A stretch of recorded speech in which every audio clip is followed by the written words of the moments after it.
My name is Howard Wimshurst. As an animator, I'm experimenting with bringing fun and creative play back into my animation workflow. Welcome to my series, Unframe.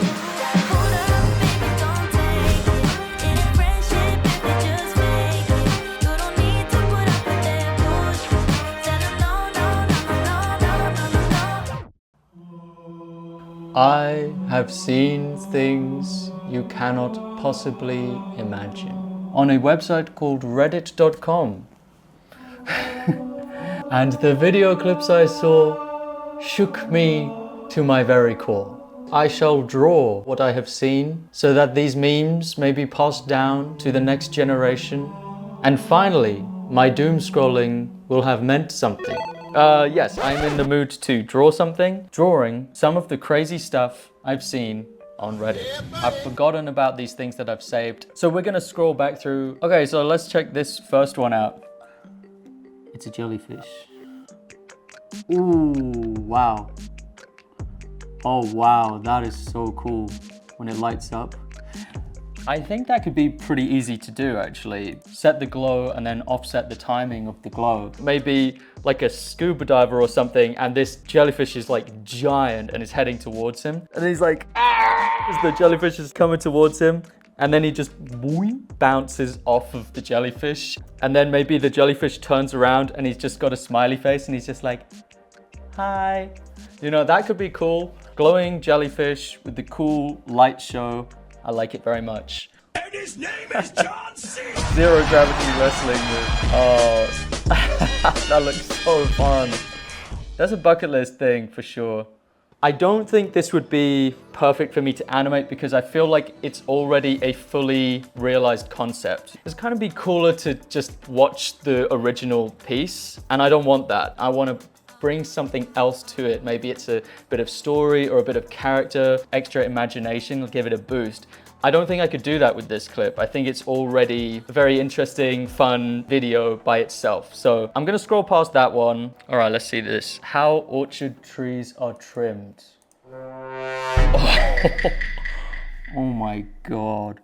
I'm in danger. That is terrifying. I mean, that looks like a transformer. And that's kind of where my mind is going with this clip. Like, do these blades like come out and then it can like fight with another robot? The only thing is, because I want to do this animation quite quickly, I don't want to do something that's like mechas or robots, because I could just imagine that doubling or tripling the amount of time it would take me to draw it. But I've never seen a vehicle like that, and it is terrifying. Okay, a phoenix kite controlled by a drone in Shandong, China. Let's have a look at this. Oh, wow. That looks cool. He's gonna throw another one.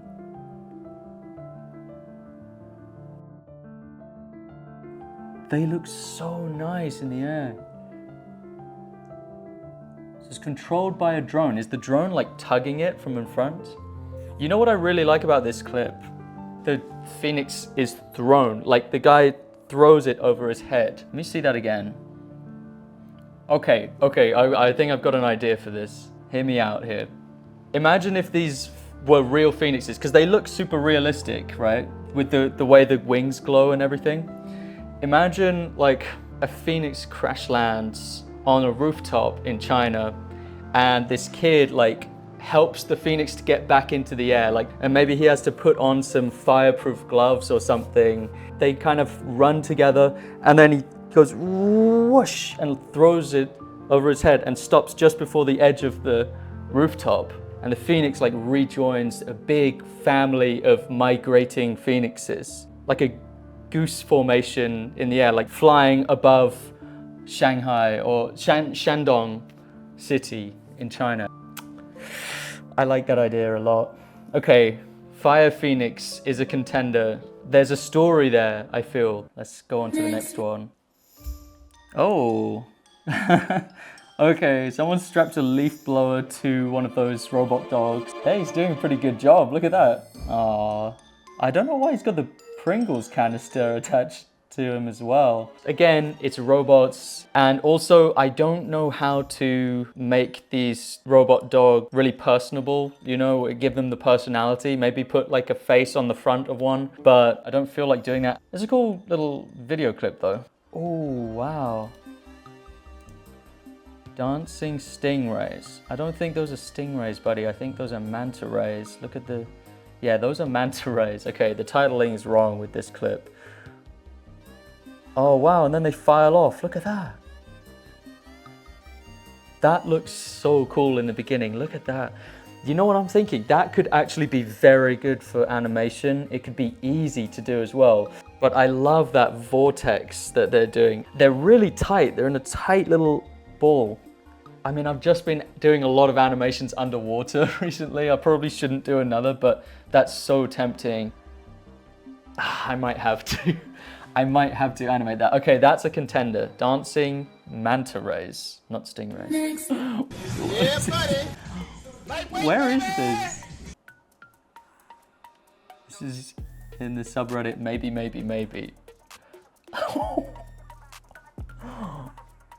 Wow. They're spinning so fast. It's in the rain as well.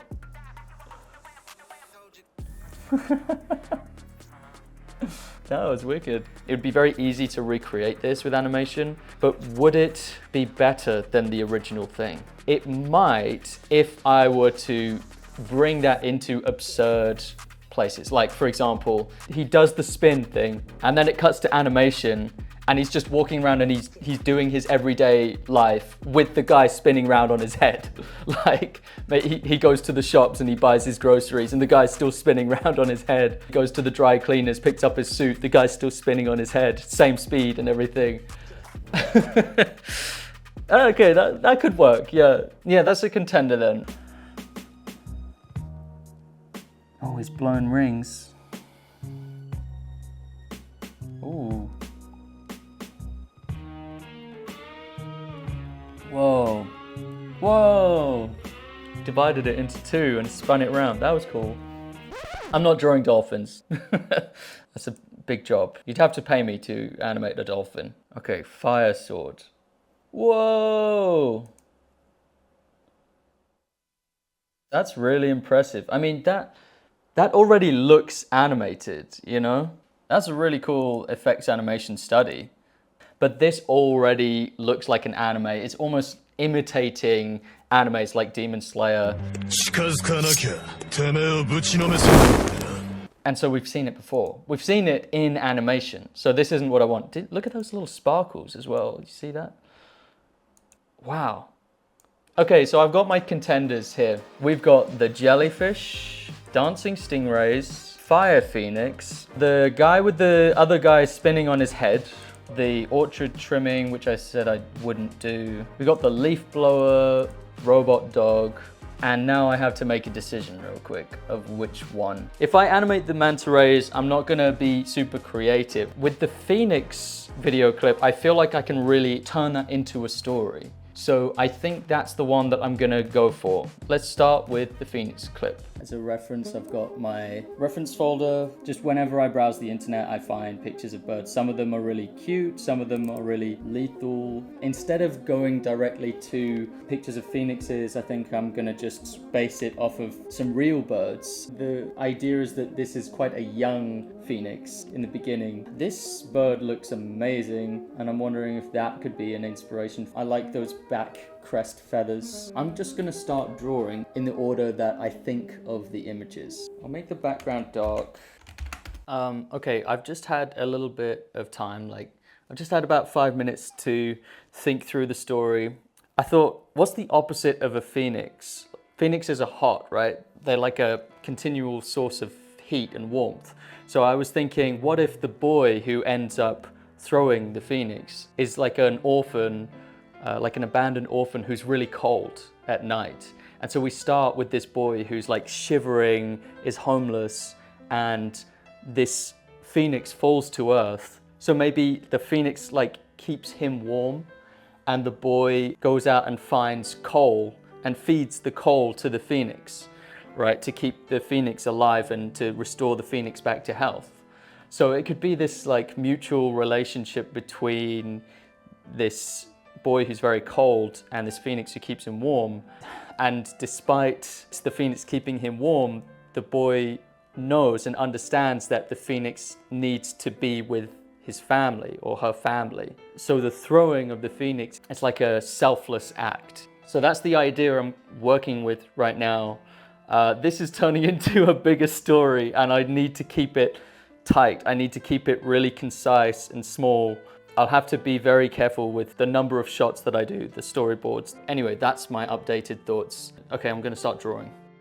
So as you heard, at first I was going to only animate the throwing part of the animation, but then I got invested in the characters and I chose to fill in some of the backstory. So instead of taking a few days, it took me about 10 days to make this animation, but it became a rudimentary short film, which I think is still pretty good for 10 days of work.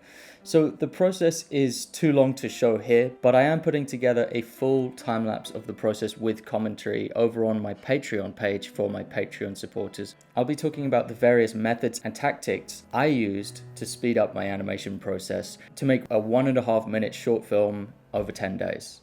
You can access these videos by supporting me for as little as $1 a month. As you can tell, I don't have any sponsorship deals at this point in time. I mostly lost connections with my sponsors when I went away to animate my short film. Plus, with many of these sponsors integrating AI into their products, I find I cannot partner with them in good conscience. So you can watch this full breakdown by pledging as little as $1 a month. Nice. That's a really nice way of saying thanks, especially in this time. I really enjoy making these videos, and if you enjoy watching them, we can make more of them together by helping each other and supporting each other. So anyway, while I've been talking about that, I'm showing the time lapse of me making this animation. The basic approach I had was to improvise, to just rely on my intuition to guide me to a result. I took a lot of breaks as well. I would go to the gym during my breaks, and while I was at the gym, I was doing this iterative daydreaming approach where I would try to visualize what I wanted to see next in the animation. I started by drawing the poses, and then only at the end did I give time to the drawing. Anyway, I've talked about it for long enough here, and it's time to show my wife the results. So also, if you want to see the version of this video which isn't accompanied by our reaction to the animation, I've also uploaded this animation as a standalone film here on YouTube, and the link to that will be in the description. Okay, my wife is the first person I showed. I was pretty nervous showing her, but she was very supportive.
I wanted to do the Walt Disney thing with the text. What was that? That's just from the Chad brush. Really? That's the Chad brush, yeah. Chad brush never does that for me. It's so good, sweetie. Thank you.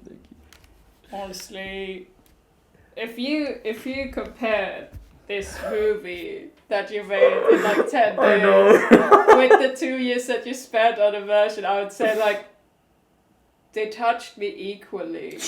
Or like this one. Yeah, no, I mean, know. I even prefer the story of this one. I think a lot of like subconscious stuff was coming through. Like I was channeling a lot of, you know, stuff about my dad. You know. It's like I could feel the emotions of the bird and him. And it was all inspired by like this one clip I saw on Reddit. Thanks, babe. Well, that concludes the first episode of Unframed. I hope you like this new series. I have a lot of ideas in store and I can't wait to show you more of them. So hit that notification so that you actually see these new videos when they're released. Okay, thanks. Bye.